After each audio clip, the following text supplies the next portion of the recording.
múltiples. Gracias, muy buen día, buen provecho para todos los que ya regresaron del coffee break. Vamos a iniciar hablando de qué es el cambio climático para Guatemala, y más que leerle la filmina, realmente el cambio climático para Guatemala representa en eventos extremos climáticos una afectación, por ejemplo, en el corredor seco de 3.5 millones de habitantes ante eventos extremos de sequías.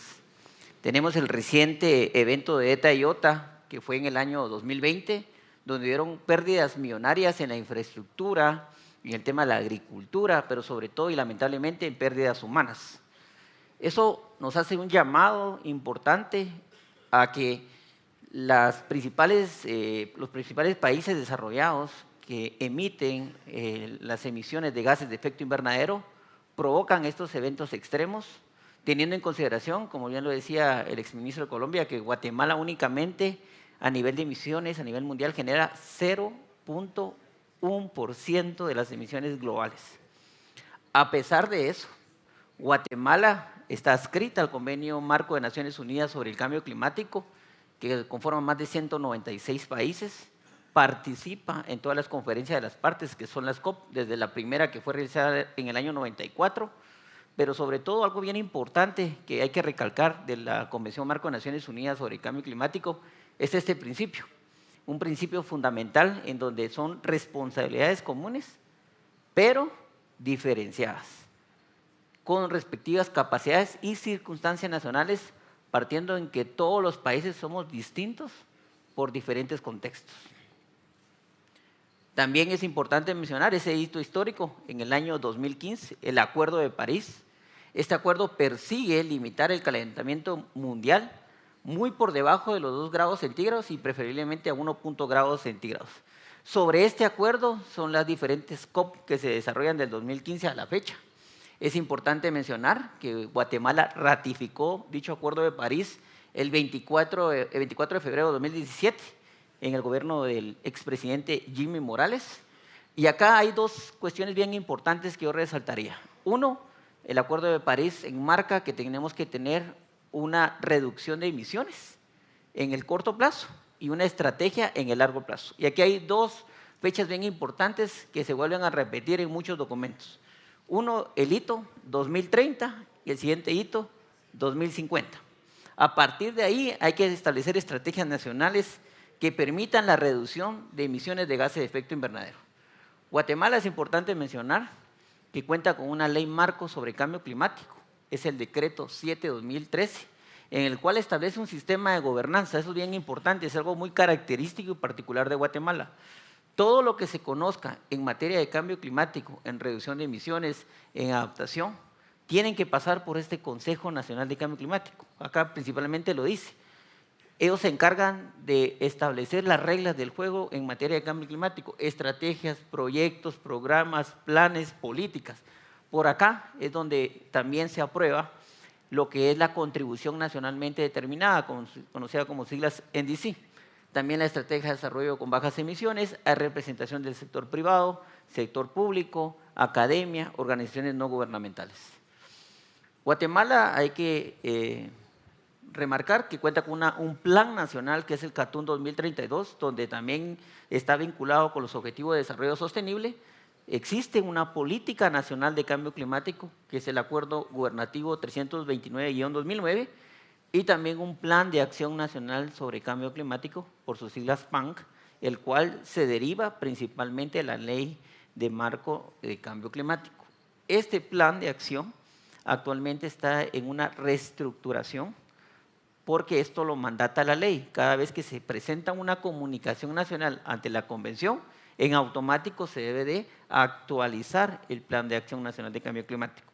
En este plan están tanto las líneas para el tema de adaptación y mitigación, específicamente los que nos compete hoy, el tema de energía. Acá es un documento, digamos, muy importante en donde debemos de incluir el tema de energías renovables para que sea una política pública, no una política de gobierno, sino una política de Estado. Importantes 2 documentos más, la tercera comunicación nacional sobre cambio climático que les expresaba, que recién se presentó en el año 2021, y nuestro primer informe bienal, Este informe bienal, para los que nos gustan los números, inicia desde el año 90 hasta el año 2018, la línea base del inventario de gases de efecto invernadero. Acá vamos a poder apreciar estos sectores. Cuando hablamos de mitigación nos vamos a referir a 5 sectores. Uno de ellos es UTCUTS, otro es energía, agricultura, procesos industriales y residuos, tanto sólidos como líquidos. Esta es una filmina de la tercera Comunicación Nacional sobre Cambio Climático y lo que nos establece aquí es para identificar en el ámbito de competencia de Guatemala cuáles son los sectores, conforme a la filmina anterior, que emiten más gases de efecto invernadero. Aunque generemos 0.1, tenemos estrategias para el cumplimiento. Uno de ellos, el 52%, es el cambio de uso de la tierra. Y si ustedes se imaginarán a qué nos referimos con cambio de uso de la tierra, es toda la tala ilegal, los incendios forestales, la narcoganadería, el consumo de leña. En el otro sector, en alrededor del 32%, es el sector de energía. Acá es importante remarcar, acá en el sector de energía se aglutina 2, tanto el transporte como la generación. El transporte es el 51% y la generación el 49% del total del 32%. Entonces imagínense aquí cuántos no usamos hoy vehículos para venir a esta actividad. Somos responsables también de la emisión de gases de efecto invernadero. Y luego tenemos lo que es el sector de agricultura, el 16%, principalmente por uso de fertilizantes. Luego tenemos el sector de 2.9%, procesos industriales, y 2.1% que otra vez volvemos a aparecer dentro de esta filmina por el tema de generación de aguas residuales y desechos sólidos y principalmente lo que es el metano. Es importante mencionar que Guatemala presenta su primera intención de reducción de emisiones a través de la NDC en el año 2015 y presenta su actualización en el año 2021.